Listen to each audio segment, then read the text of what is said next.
আমরা এখন চলে আসবো সি পার্টের অঙ্কে। এখন সি পার্টের অঙ্কগুলোর থেকে আমরা সেই জিনিসটা দেখব যে সূত্রের অঙ্কটা আমরা এতক্ষণ করলাম। এই সূত্রে সি পার্টে যতগুলো অঙ্ক আছে আমরা আগে সেই অঙ্কগুলো শেষ করে নেব, তারপরে আমরা অন্য অঙ্ক শুরু করব। এখন আমরা যে অঙ্কটা যে সূত্রটা দিয়ে এতক্ষণ অঙ্ক করলাম সেই সূত্রের অঙ্ক আছে এখানে 9 নম্বর, যে কারণে আমি সি পার্টে এসে 9 নম্বর শুরু করছি। এই ধরনের অঙ্কগুলো শেষ করে তারপর আবার আমরা সি পার্টের অঙ্কের প্রথম থেকে আবার শুরু করব।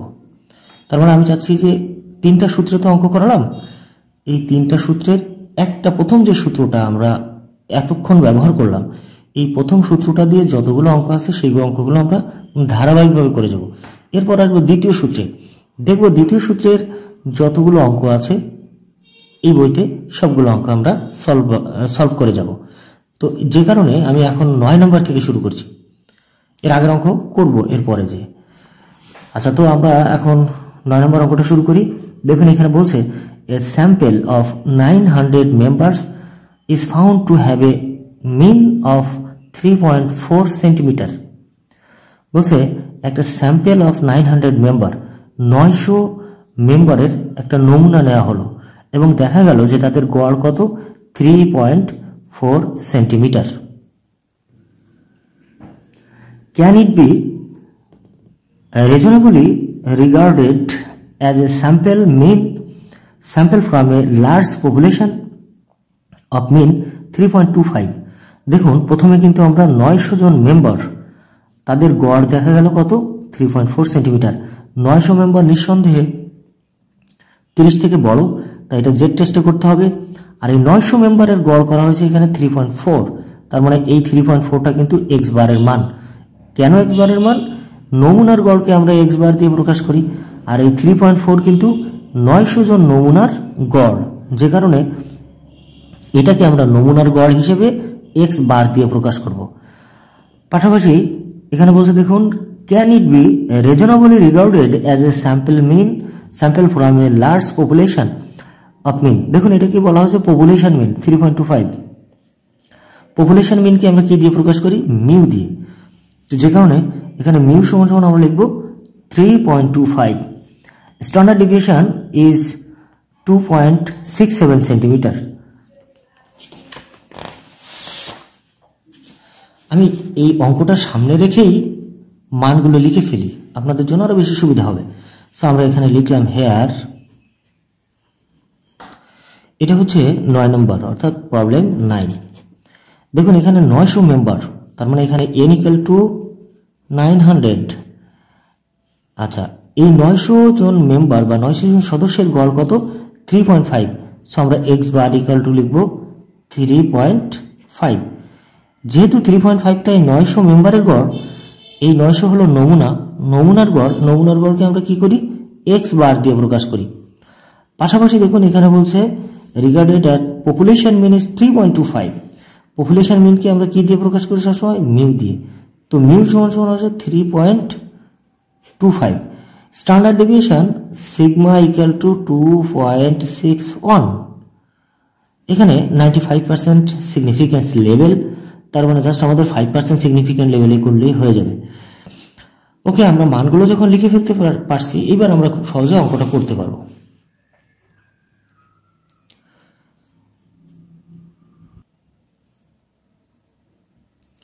এই অঙ্কগুলোর ক্ষেত্রে কিন্তু সবচেয়ে একটু গুরুত্বপূর্ণ বিষয় হলো এই মানগুলোকে নির্বাচন করা। মানগুলো নির্বাচন করতে পারলে খুব সহজে আপনি অঙ্কটা করতে পারবেন। যেহেতু এটা টেস্ট অফ হাইপোথিসিসের অঙ্ক, অ্যাট ফার্স্ট আমরা এই 0 সমান সমান লিখে নেব there is no significant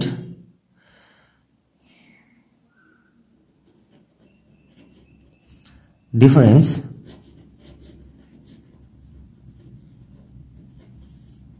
between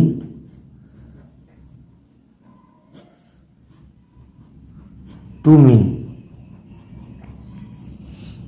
অর্থাৎ এই দুইটা গড়ের মধ্যে তাৎপর্যপূর্ণ কোনো পার্থক্য নেই, এমনটি কল্পনা করেই আমরা অঙ্কটা শুরু করলাম।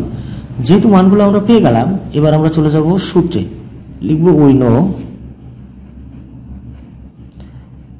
Z equal to x bar minus mu by standard deviation, অথবা এখানে এসডিও লিখতে পারেন, যেহেতু আমরা আগের অঙ্কটিতে এসডি লিখে আসছি, এখানে আপনারা এসডিও লিখতে পারবেন। রুট ওভার এন এর মান হলো 900 বা রুট ওভার এন লিখে পরবর্তীতে আমরা মানটা বসিয়ে দেব। এখানে এক্স বারের মান পেলাম 3.5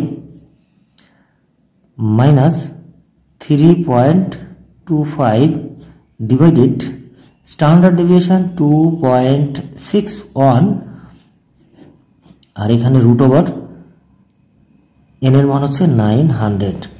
ওকে, আমরা মানগুলো তো বসিয়ে নিলাম, এবার এটাকে একটু ক্যালকুলেশন করে ফেলবো। 0.15 আসবে যদি আমরা উপরের দিকটা বিয়োগ করি, আর নিচে 2.61 ডিভাইডেড 900কে যদি বর্গমূল করি আসবে 3 ইকুয়াল টু, একবার আমি বসিয়ে দিলাম 1.73।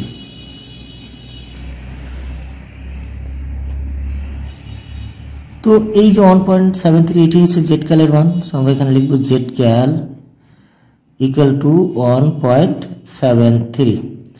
এবার আমরা টেবিল থেকে মান নিয়ে আসব, এখান থেকে লিখব at 5% significant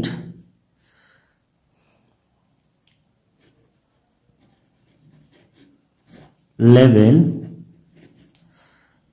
Z tab equal to, তো মানটি দেখুন, এটা হলো জেড টেস্ট, এখানে 0.05 অর্থাৎ 5% সিগনিফিক্যান্ট লেভেল, এখানে টোটাল টেস্ট 1.96, তার মানে আমরা পেয়ে গেলাম কিন্তু 1.96।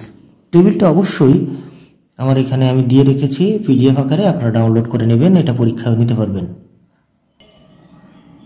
1.96।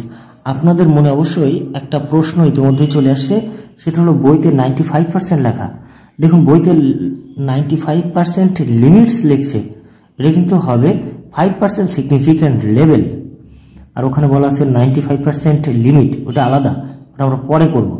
আপাতত আমরা যেটা বলছি সেটা হচ্ছে 5% সিগনিফিক্যান্ট লেভেলে আমরা এটা দেখাবো। তো 5% লেভেলে 1.96 পেয়ে গেলাম। এখন আমরা দেখব as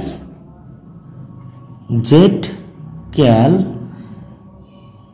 less than Z tab, তার মানে টেবিলের মান থেকে কিন্তু ক্যালকুলেশনের মানটা ছোট, সুতরাং এখানে লিখব so H0 should be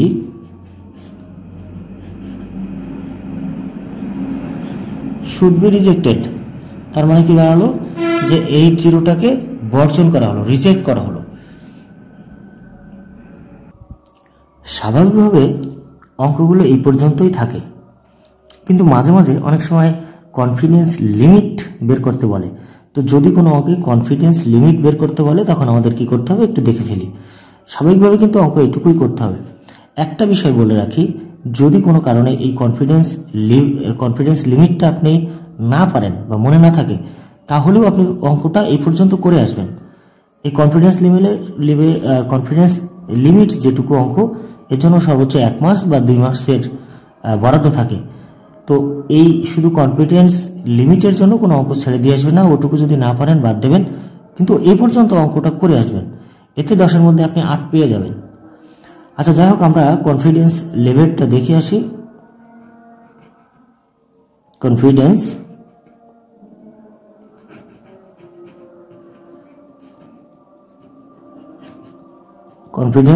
limit, confidence limit এরকম এক্স বার প্লাস মাইনাস আমাদের 5% সিগনিফিক্যান্ট লেভেল যেটা বের করলাম 1.96 into standard deviation by root over n, এই হলো সূত্র। আমাদের এটা কিন্তু মনে রাখতে হবে। তো এখন আমরা এক্স বারের মান পেলাম হচ্ছে ও যে প্রথমে যেটা দেখলাম 3.5,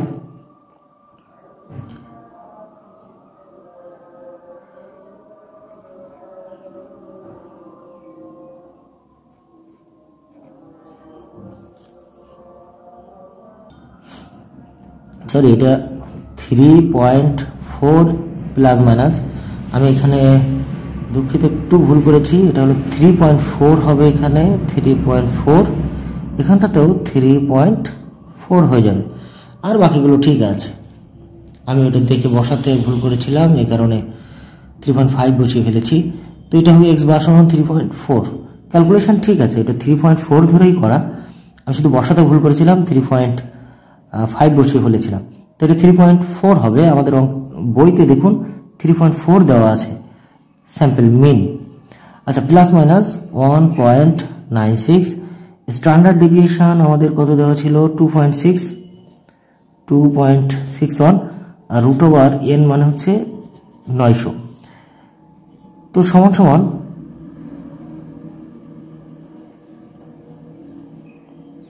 আমরা এখানে 3.4টা লিখবো, আর এখানে লিখবো প্লাস মাইনাস, এটাকে আমরা ক্যালকুলেশন করব। তো তার আগে 1.96 ইন্টু 2.61, আর এখানে আসবে কত, 30, ইকুয়াল টু 3.4 প্লাস মাইনাস এই 2.61কে 30 দিয়ে ভাগ করে যদি 1.96 দিয়ে গুণ করি, তাহলে আমাদের এখানে একবারে চলে আসবে 0.1705, 0.1705।